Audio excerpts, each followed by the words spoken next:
할렐루야, 할렐루야. 4월이 시작되었습니다. 그리고 어제는 봄을 알리는 비가 내렸습니다. 생각할 때마다 느끼는 건데요, 우리가 지나온 삶을 생각해 보면 늘 힘들다, 어렵다, 힘들다, 지친다 라고 말하며 살아오지만, 또 지나온 삶을 가만히 돌이켜 보면 이 모든 것들이 하나님께서 늘 지켜주시고 채워주신 삶이 아니었나라는 고백을 하게 됩니다. 저는 이번 봄비가 또 우리나라와 이 민족의, 그리고 또 우리 교회의 새로운 시작을 알리는 그런 비가 아닐까라는 생각이 듭니다. 정치적으로 참 혼돈스러웠던 한 주였죠. 그런데 지나고 나면요, 이 모든 것도 하나님의 뜻이었구나라는 생각을 하는 날이 오게 될 것입니다. 자, 그러니 내 생각대로 안 되었다라고 실망하지 마시고, 또 내 뜻대로 됐다고 자만하지 않기를 바랍니다. 제가 여러분들에게 늘 드리는 말씀이 있죠. 우리는요, 침묵하며 기도하는 것, 그래서 하나님의 공의로우신 뜻이 이루어질 수 있도록 하는 것이 우리의 몫이다라는 것, 제가 여러분들에게 늘 말씀드리는 것입니다. 지금 이때가 바로 기도할 때입니다. 아멘. 자, 우리 옆에 있는 분들과 이렇게 인사합니다. 하나님의 뜻이 이루어질 겁니다. 자, 다시 한번 인사합니다. 기도만이 우리의 몫입니다. 그래요. 바라기는요, 이 나라를 향한 하나님의 뜻 반드시 이루어짐을 믿으시고, 이번 한 주, 또 이번 4월 한 달도 더욱 큰 희망으로 살아가시는 우리 모두가 되시기를 주님의 이름으로 축원합니다. 여러분들에게 한 가지 묻겠습니다. 여러분들 행복하십니까? 아멘이 여기서 굉장히 크게 나왔습니다. 자, 다시 한번요. 여러분들 행복하십니까? 자, 그러면 어떤 기준으로 행복하십니까? 네? 이 이야기를 한번 잘 들어보십시오. 어떤 재산가가 진실로 자기의 삶이 만족스럽고 자기가 행복하다라는 것을 증명할 수 있는 사람에게는 100만 달러의 상금을 드리겠습니다 라고 신문에 광고를 실었습니다. 그러자 수많은 사람들이 이 100만 달러의 상금을 타려고 구름대처럼 몰려옵니다. 어떤 사람은 자기의 가정에서 가장 행복하다, 또 어떤 사람은 내가 직장 생활할 때 제일 행복하더라, 또 어떤 사람은 나의 학문과 지성에서 행복을 느끼고, 또 어떤 사람은 아름다운 예술에서 진정한 만족과 행복을 느낀다라고 이야기를 했습니다. 자, 이윽고 당선자를 발표할 시간이 되었습니다. 사람들은 세상에서 가장 행복한 사람이 누구일까 하고 발표를 기다렸습니다. 자, 그런데 광고주가 나타나더니 당선자가 없다라고 말을 한 겁니다. 황당하여 하고 있는 사람들에게 이렇게 그는 말합니다. 당신들이 진실로 삶의 만족과 행복을 느낀다면 과연 무엇 때문에 나의 돈 100만 달러를 원하고 있습니까? 라고 말입니다. 만족하고 행복한 사람이 왜 100만 달러가 필요하겠느냐라는 것이죠. 여러분들 잘 들으십시오. 진짜 행복한 사람은 어떤 사람입니까? 천국 소망에 감사하며 만족하며 사는 사람 아닙니까? 많이 가진 게 행복을 만듭니까? 큰 집에 행복을 줍니까? 공부를 많이 한 것이 우리에게 행복을 줍니까? 이것이 아닙니다. 지금 나의 삶에 감사하고 스스로 만족하는 사람이 진짜 행복한 사람이 아니겠느냐라는 것이죠. 자, 다시 한번 여러분들에게 묻겠습니다. 여러분들 모두는 행복하십니까? 아까보다 아멘이 더 큰 것 같습니다. 그동안 행복하지 않다라고 느끼신 분들도요, 생각을 바꾸시길 바랍니다. 그러면 행복이 우리에게 찾아오게 됩니다. 아멘. 행복을 쫓는 사람이 되지 마십시오. 행복에 찾아오는 사람이 되게 만드십시오.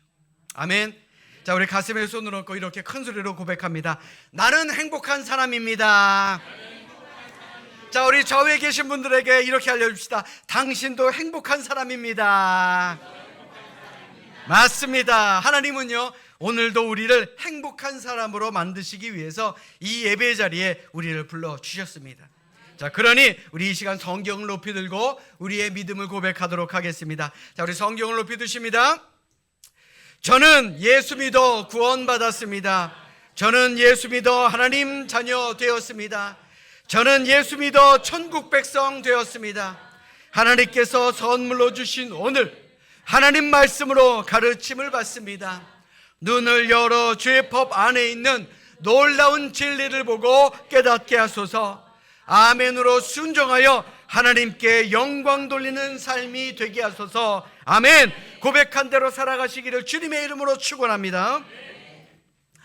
지금까지 우리는 명품 크리스천이 되기 위해서 많은 말씀을 들었고요, 또 그렇게 살아가고자 노력했습니다. 여러분들에게 지난주까지 9가지 수칙에 대해서 말씀드렸는데, 이 9가지 다 기억나십니까? 기억나십니까? 이게 어려워요. 험한 세상에 기억할 것이 워낙에 많다 보니까 기억하지 못하셔서도 괜찮습니다. 자, 우리 지난 말씀을 돌아보는 차원에서 우리 각 설교의 제목을 함께 읽도록 하겠습니다. 자, 우리 쭉 함께 읽습니다. 자, 시작. 정직하라, 약속을 지키라, 용서하라, 격려하라, 서로 나누어지라, 대접하기를 즐기라, 힘을 다해 도우라, 서로 용납하라, 죽도록 충성하라. 아멘. 이제 슬슬 기억나시죠? 자, 그렇다면 여러분들 어떠십니까? 이와 같이 사셨다라고 자신할 수 있으시겠습니까? 나 스스로가 명품 크리스천입니다 라고 자신하실 수 있으시겠냐라는 말입니다. 아니어도 괜찮습니다. 조금 부족하다 생각하셔도 괜찮습니다. 이러한 수칙은요, 우리가 평생토록 기억하고 실천해야 되는 일들이니까 우리 꼭 기억하시고 하나님과 사람 앞에서 명품 평가를 받을 수 있는 우리 모두가 될 수 있기를 주님의 이름으로 간절히 축원합니다. 자, 오늘은 명품 크리스천이 되는 마지막 10번째 수칙인 너희도 서로 사랑하라 라는 말씀을 전하려 합니다. 이 사실 사랑이라는 단어가 워낙 광범위하고 명확하지가 않아서 한마디로 정의 내리기가 너무나도 어려운 단어가 바로 사랑 아니든가요? 그래서 과거 많은 철학자들이 이 사랑이 무엇이냐, 이것에 대해 정의를 내리려 많은 시도를 했습니다. 그리고 아직까지도 많은 학자들, 또한 많은 심리학자들이 정의를 내리고 있는 단어가 바로 이 사랑입니다. 자, 그런데 이 성경은 창세기부터 요한계시록까지 사랑에 대한 언급이 수없이 나오는 것을 우리는 보게 됩니다. 그리고 그 모든 것을 압축해서 한마디로 정의해 놓은 곳이 있는데, 우리가 흔히 말하는 사랑장이라고 부르는 고린도전서 13장의 말씀입니다. 고린도전서 13장 4절에서 7절까지의 본문을 유진 피터스의 메시지 성경으로 보면 이러합니다. 자, 우리 자막을 보시면서 함께 천천히 읽겠습니다. 함께 읽습니다. 시작. 사랑은 절대로 포기하지 않습니다. 사랑은 자기보다 다른 사람에게 더 마음을 씁니다. 사랑은 자기가 갖지 못한 것을 바라지 않습니다. 사랑은 뽐내지 않으며 자만하지 않으며 다른 사람에게 자신을 강요하지 않으며 내가 먼저야 라고 말하지 않으며 화내지 않으며 다른 사람의 죄를 꼬치꼬치 따지지 않으며 다른 사람이 비굴하게 굴 때 즐거워하지 않으며 진리가 꽃피는 것을 보고 기뻐하며 무슨 일이든지 참으며 하나님을 늘 신뢰하며 언제나 최선을 구하며 뒷걸음질하지 않으며 끝까지 견딥니다. 아멘. 이게 사랑이라는 겁니다. 성경은 이렇듯 사랑이라는 것에 대해 강조했던 이유가 바로 하나님께서 이 세상과 우리를 사랑하셨기 때문이다 라고 말씀합니다.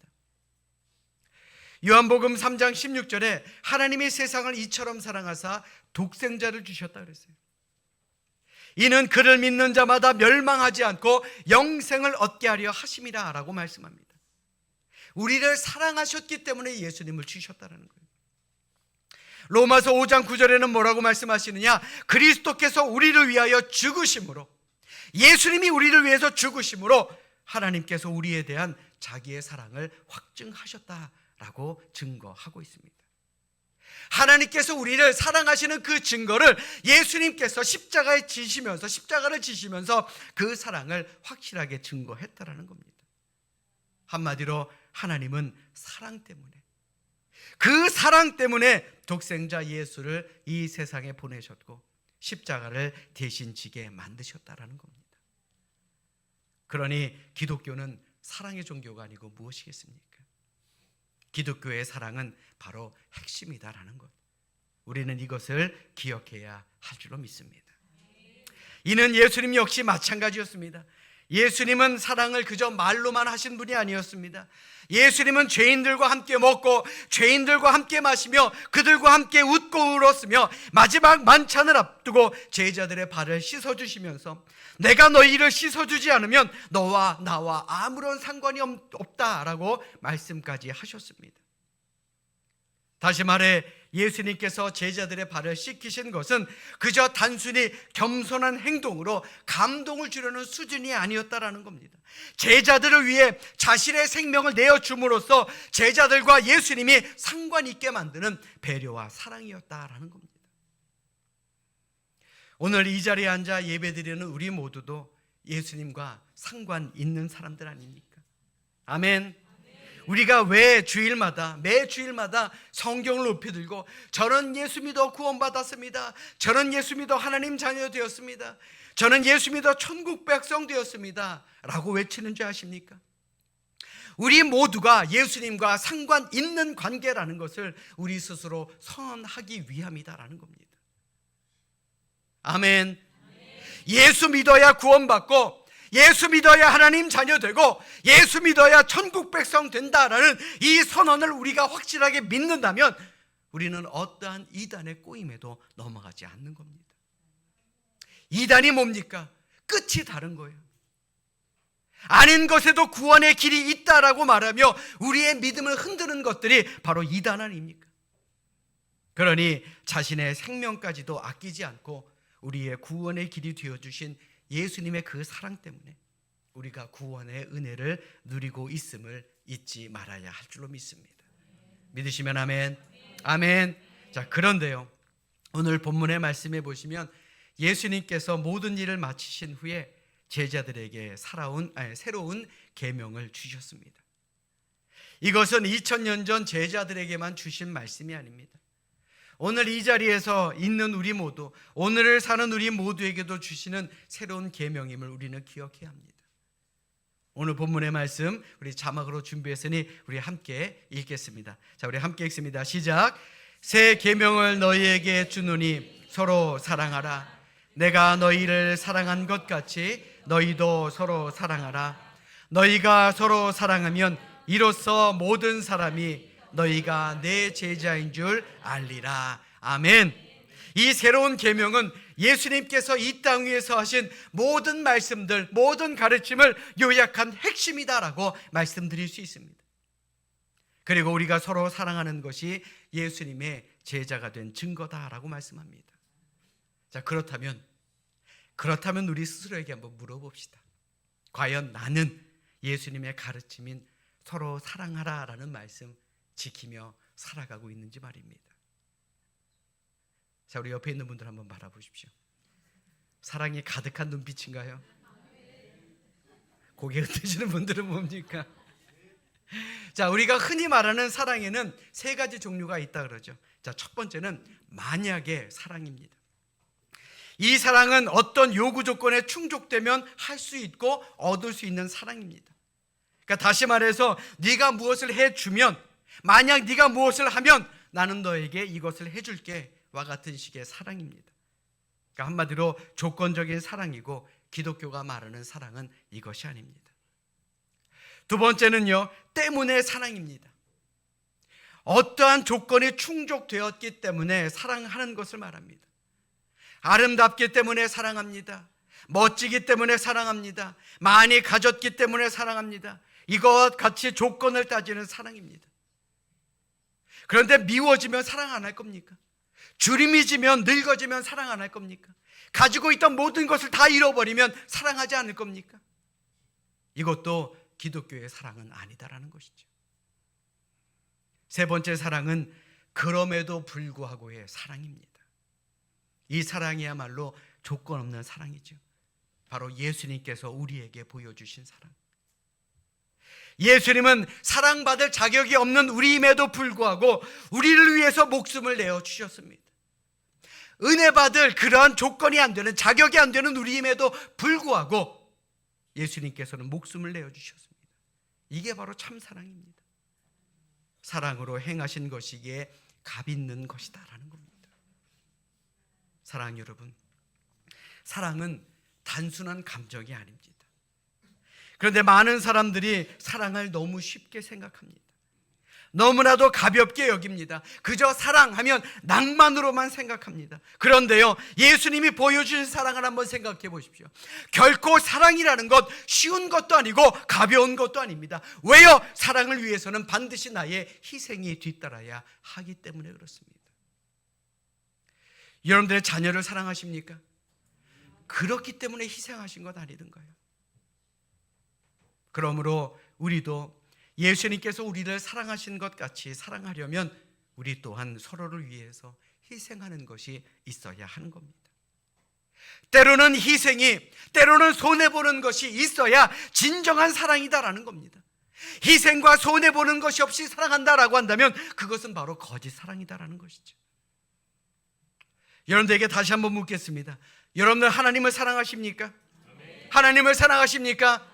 그렇다면 하나님을 사랑하기 때문에 과연 무엇을 내려놓으셨습니까? 무엇을 포기하셨습니까? 무엇을 희생하셨습니까? 내가 하나님을 사랑하는 백성으로 살기 때문에 감당해야 될 어려움도 분명히 있을 것입니다. 교회를 사랑하기 때문에, 우리 목회자를 사랑하기 때문에, 성도를 사랑하기 때문에 내려놓는 것, 포기하는 것, 희생하는 것이 있어야 한다라는 겁니다. 우리 옆에 있는 분들을 한번 살짝 바라보십시오. 좀 보세요. 자, 제 옆에 있는 분들, 여러분들 옆에 앉아 계신 분들은요, 하나님을 사랑하기 때문에 이 자리에 왔습니다. 누구든 봄에 안 놀러 가고 싶은 사람이 어디 있겠습니까? 관광차 타고 놀러 가고 싶지요. 이 좋은 봄날 가정과 일터를 내려놓고 이 자리에 온 이유가 뭡니까? 하나님을 사랑하기 때문 아닙니까? 그러니 예배의 자리가 세상 어느 자리보다 기쁨과 은혜가 넘치는 자리임을 다시 한번 기억하시기를 주님의 이름으로 축원합니다. 자, 우리 옆에 있는 분들과 이렇게 인사합니다. 이 자리에 하나님의 사랑이 넘칩니다. 자, 다시 한번요. 우리의 삶에 은혜가 넘치길 기도합니다. 자, 여러분들의 삶에 은혜가 넘치시기를 주님의 이름으로 축원합니다. 자, 그래서 우리 자녀들에게도 공부도 가르쳐야 되지만 사랑도 분명 가르쳐야 하는 겁니다. 사랑하는 것도 가르쳐야 하고 사랑받는 것도 가르쳐야 한다라는 겁니다. 왜냐하면 사랑받은 아이가 사랑을 줄 줄 알고 사랑을 줄 줄 아는 아이가 사랑도 받을 수 있기 때문에 그렇습니다. 어느 목사님께서 자기 손주들에게 용돈을 줄 때마다 꼭 이런 말씀을 하신다 그럽니다. 물론 지금도 할아버지지만 이 다음에 나 늙거든 꼭 갚아라 그러면서 용돈을 주신다는 거예요. 제가 이 말씀을 듣는데 아유 참 목사님도 참 째째하시다라는 그런 생각을 했습니다. 그런데 목사님이 이런 말씀을 하시더라고요.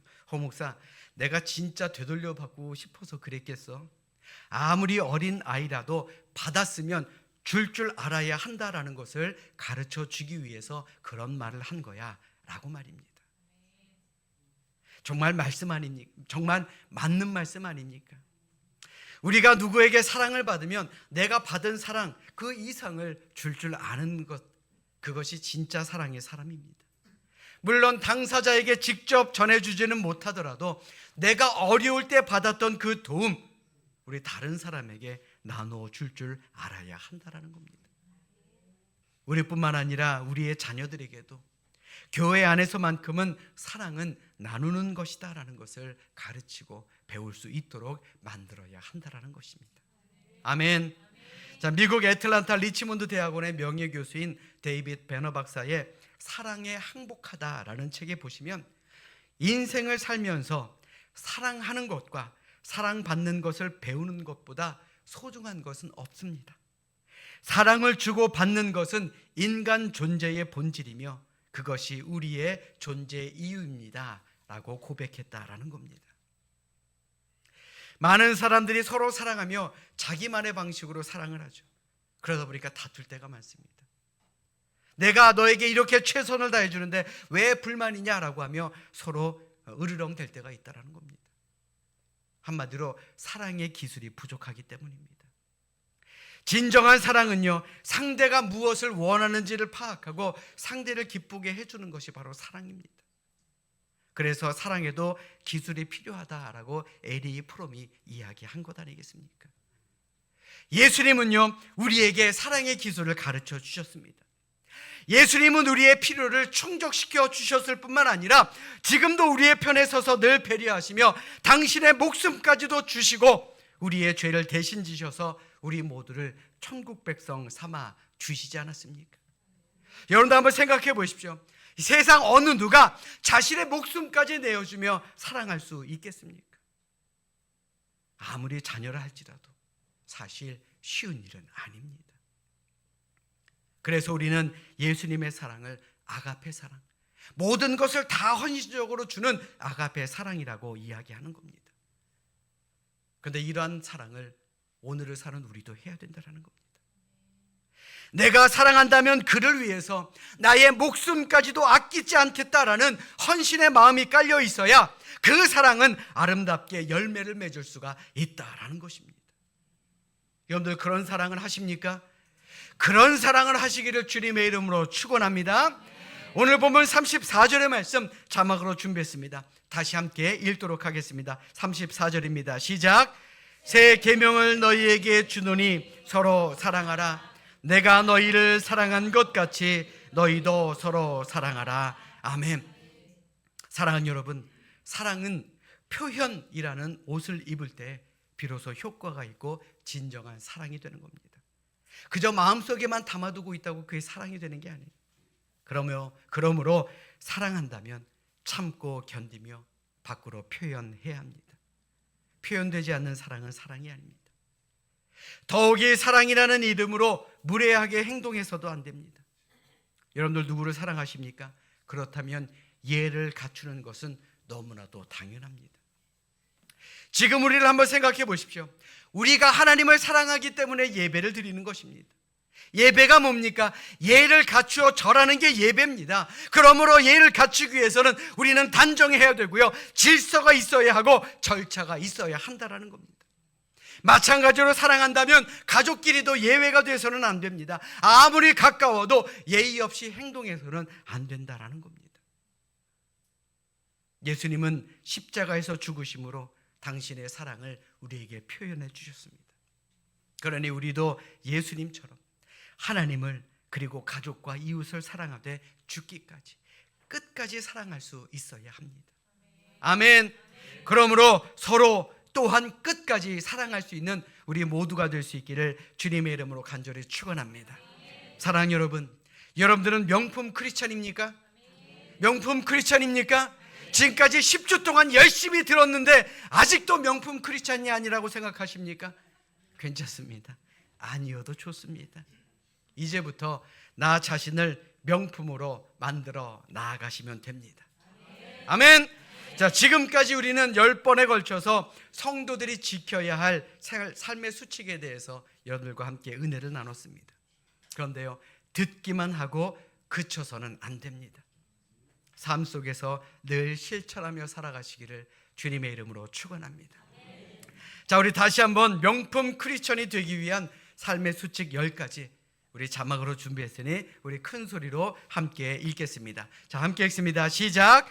정직하라, 약속을 지키라, 용서하라, 격려하라, 서로 나누어 지라, 대접하기를 즐기라, 힘을 다해 도우라, 서로 용납하라, 죽도록 충성하라, 너희도 서로 사랑하라. 아멘. 이 시간 진정으로 바라기는 우리 모두가 하나님과 사람 앞에서 부끄러움이 없이 자랑스러운 빛과 소금의 역할을 잘 감당하는 명품 크리스천, 참된 하나님의 자녀, 예수님의 제자들이 되시기를 이 시간 주님의 이름으로 간절히 축원합니다. 축원합니다.